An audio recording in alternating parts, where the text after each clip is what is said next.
everybody and welcome to Amphlett Reviews, back with another Japanese deep dive into their Shinobi series, the ninja epic 9-part saga that is. And I have access to the first 6 films on the fantastic Radiance editions, currently going through the Volume 1 box set. Volume 2 will be not too far away. And as mentioned in my previous video, I will be going through these kind of slowly, whether they'll be a continuous, do all of the 6 films here and potentially the other 3, or just do them sporadically when I kind of feel like the right mood hits kind of thing, going through them, because these are quite serious films, very different than expected, as mentioned within the first review that I did for the first movie.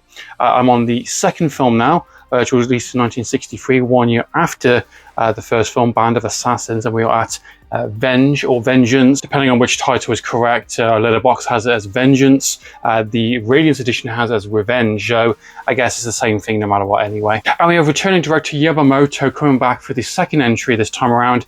As alluded to in the first one, I will be talking about some minor spoilers in terms of the ending of the first one, so if you don't want to know that, please keep that in mind while watching this video. But after the massive success of the first entry, Band of Assassins, the studio immediately wanted a sequel, which kind of just add to what I was thinking of the first one being a very kind of self-contained film, despite having some loose ends open with the political side of it. Our main character and his arc in the film was essentially resolved and sort of completed by the actions of what he did and what was going on during this kind of political master and manipulation that was the general character in the film. And it kind of ends on a pretty good note, a really happy note. Obviously the circumstances around him are going to hell, but him by the end has something to look forward to as a hopeful future with his wife and his soon to be, entered into the world, his son, which is established in the second entry. So one of the interesting things on the edition,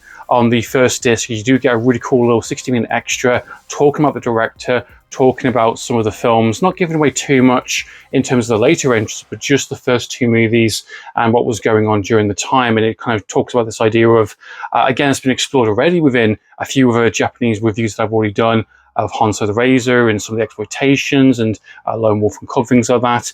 During the kind of the late 60s going into the 70s, television was dominating people's attention, and it was a case of studios panicking a little bit, thinking, oh my god, everyone was watching stuff at home, no one's going to the cinema, so how do we entice people to go to the cinema?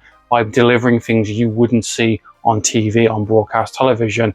X-rated stuff, exploitation, violence, epics, big stars, certain things to kind of guarantee that box office return. And it's a very interesting kind of time period, especially when you compare it to now, 2025, when it's pretty much you've got nothing but streaming and VOD and things like that. Now, what's interesting, the director agreed to do a sequel to basically close off and finish the story. These were based on a series of novels, and the character itself was not the main central focus of those novels. He was a minor character that basically have expanded and kind of explored more within these movies, more than the actual source material, which I think is quite interesting. I never knew that going in, and he basically wanted to come back and go, yeah, okay, I'll do another one to wrap it up, to finish off the character, to finish off the story, and then that's it, I'm out, I'm done. And he was asked to do a third movie, which I'll get into soon. He denied because of the events of the end of the second film. Now, Shinobi 2 Vengeance or Revenge, depending on which title you refer, follows Goemon's character 6 months after. Surprisingly, straight off the bat, one of the things I think is quite interesting, just before I get into the actual review itself, is I like the fact the film really demonstrates the time period. It kind of really showcases a kind of a decades worth of material going on. Essentially, during the time frame, time goes past quite fast, and there is that political side still going on based on kind of true stories, based on kind of novelization. So I think that stuff is quite interesting, how he utilizes time, how he kind of portrays certain events based on historical accuracy, which I think is quite interesting. So just to kind of a side note there, one of the things I do really appreciate. And one of the things going into this film straight away is that our main character, Goemon, is essentially retired. He's no longer a ninja. He's kind of hidden away in this kind of like little farm village. And it's 6 months past. His son is born, he's got his wife, and he's just doing this standard day-to-day kind of life. And a good chunk of that first little portion of the film, the first 20 minutes plus, is showing the samurai side, because we're ending on the last film on the samurai destroying the kind of the ninja temples and the kind of the clans, and basically dominating all these regions and all these kind of territories. And we've got our main kind of villain character, definitely more of a villain character this time around, and there's other things going on as well. But basically he is very obnoxious and very kind of ruthless and inhuman, as everyone says. He's a demon, and he's very much easily swayed by certain favorites on his kind of ranking system, essentially. You know, he's been told left, right, and center, oh, you've taken over this territory, but don't destroy the temples, don't hurt the monks. You know, there's certain things that you just don't do. But he's like, how dare you tell me what I can't do? You know, how dare these people defy me?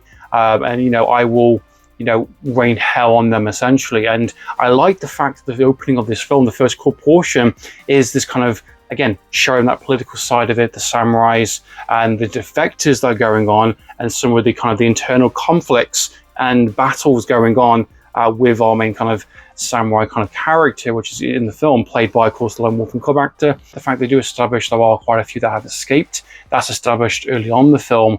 That could come back into, I think, maybe in later entries in terms of, I don't know if they get all of them. A lot of them do get killed. It shows into really high numbers that a lot do get executed, but there are probably one or two that have escaped, that have been kept into better hiding than compared to some of the others. But I'm curious to see if they will continue with that in the later entries. And I really like the kind of subordinates and various people that we do see around him that are being used or manipulated or having second thoughts or showing their position during that time and their kind of struggles of following a madman, essentially, and having no sense of kind of honor or class.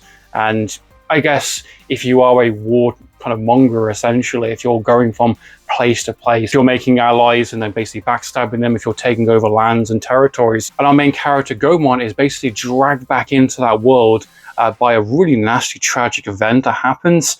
And I mentioned in the first review, this guy gets really screwed over left, right, and center, going from a pupil to being manipulated into basically having adultery, being used as a pawn between two different kind of ninja kind of clans, all orchestrated by the same person, by the general character, which I thought was awesome, by the way. Great kind of like, you know, twist, being made into a thief, dragging his name through the mud, and just someone who wanted to be someone good, honest, who wanted to go into this kind of world. And I don't know what his expectations were, if I'm being completely honest. What does he think being a ninja? It's not compared to being a samurai, but then again, as shown in this film, being a samurai doesn't have its kind of glory moments as well either. It has its same kind of internal problems, same kind of issues going on as well. So both in terms of the ninja and the samurai are not great. And if you are a civilian, if you're a farmer or kind of a worker, you're potentially going to get pushed around, you're going to get killed in the crossfire. So it's all bad, really, but it's just depending on what life you can make. And he's got the skill sets to survive, to protect his wife and protect his child. Things happen in that first film, which I thought was really bad, and this goes from another level in this film. My fucking God, this guy does not catch a break one fucking second, and he is put through the ringer for sure. Without going into too many spoilers, he basically gets thrown back into the situation, and he's basically being recruited and being given information by a defector, and really engaging if you're invested in what's going on. I absolutely love how this film looks, the widescreen, the black inky kind of look, black and white color, HD transfer on the edition, phenomenal. And I really like the politics and the world view that we're seeing kind of happening bit by bit. And again, if you're really invested in this kind of story, if you're invested in this time and a place, then you're really going to get a lot out of this film for sure. And if you're hoping for a lot more samurai or maybe some ninja based action, I do think you get more than the first one. It is, of course, still as violent as ever, pretty nasty actually. You know, in terms of even what Goemon does, my God. There is fire, there's all sorts of combat, you know, decapitations in terms of limbs, blood everywhere. There's, you know, all sorts going on in the film, and I like how they kind of show that in various spurts of the film. It's not very nice to kind of die in this film for sure. It definitely subverts expectations in some regards in terms of, oh, okay, so the characters had revenge now. What's the rest of this film going for? And that's interesting. That's setting up some interesting stuff. And I can definitely see what the director is coming from in terms of this character, in terms of this world, in terms of the novelization, the novel's based off. You know, agreed to come back to do one more entry, to finish off the character, to end it on a really dark, bleak note, if I'm being honest. And, you know, it's not exactly a happy ending, if I'm being completely honest, without giving away too many spoilers, but it makes sense. The impact of that decision and on that character and on the war, on the status that's going on. Again, things are wrapped up, but there is other stuff going on in the background, more political stuff, more opportunity to be gained. And I think it's reminds me a little bit of kind of John Wick in a little bit of way. The ideas of you can't beat the system, but you know there is ways to kind of show it up for what it is. So I think there's a little bit of that in the film, and I think it ends in a very interesting way. And I don't know how the third one will pick up from that. I think there will be some kind of bullshittery maybe, but we'll see. Being the fact there is a different director in the third film, being the fact there is, I think the title's called Resurrection, if I'm not mistaken, on this edition. So let's see where they go with it. Let's see what story they can continue with to make that justifiable reason for that character to kind of still be around for God knows having more movies. First two entries I thought were very similar in terms of its tone, execution. I actually do think the second one is better in terms of the pacing.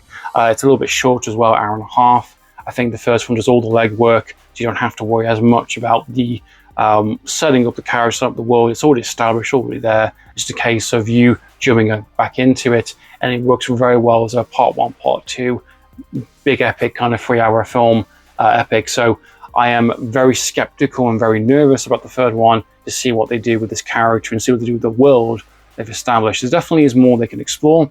Is it necessary? Is the material allowing for that? Time will tell. What are your thoughts and impressions on the secret entry? What is your favorite entry of this entire 9-part series? Is the secret entry, this next one, the third one, going to be polarizing? Is it going to be a good follow-up? Being the fact it's a different director, is the style going to change? Is it justifiable continuing this character in this world? I'm curious to see all that and see what my thoughts and opinions will land on the third entry and the final one of the first box set edition I've got. So in the meantime, guys, Amphlett Reviews, signing out.